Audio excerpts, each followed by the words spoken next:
one of the first questions is like, what does that mean? Or what is that? You know, whether you identify as lesbian, gay, bisexual, queer, bisexual, any of it. That's always like the first question. It's like, okay, well, what does that mean? And what does that mean for you? Right. You know, and so, and then just answering that very honestly and candidly and owning it.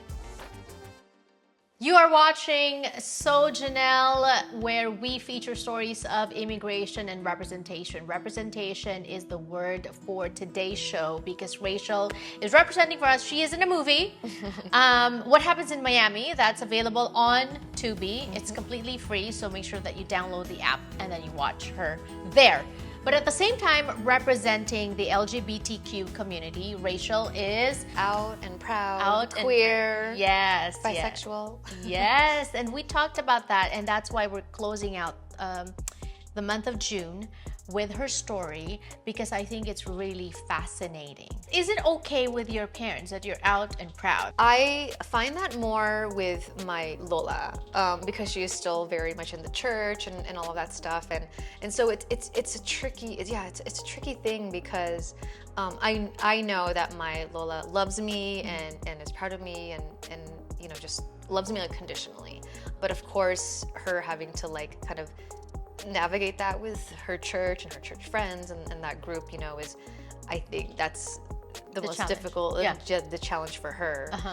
And I get it, so I don't try to push her. Like for instance, with this movie, where you know I do play a queer character, I know that and my mom and my Lola have watched it, and you know they loved it. They're just like, great job.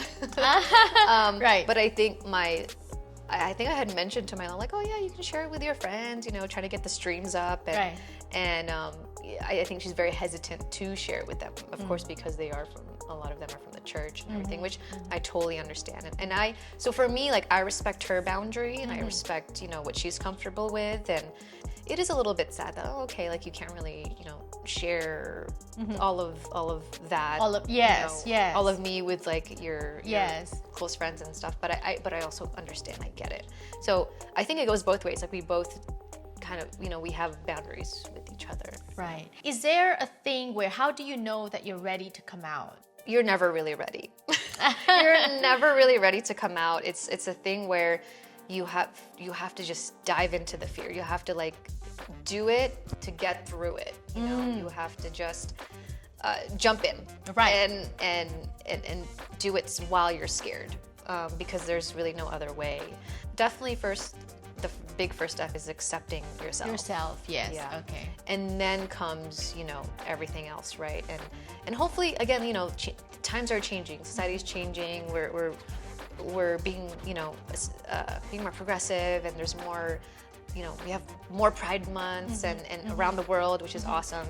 And hopefully there is a day where we don't have to really come out. Like it's just, it is what it is. And it's like, okay, cool, like no big deal. Right, you know? right.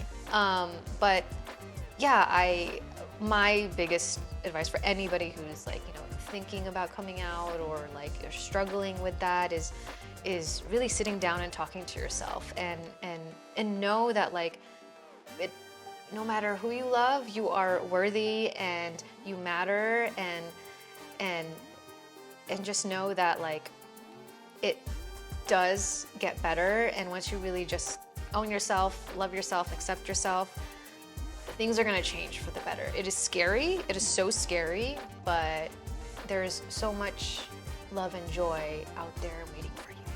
Oh, I love that. For families, for relatives, titas, titos, lolas, lolas.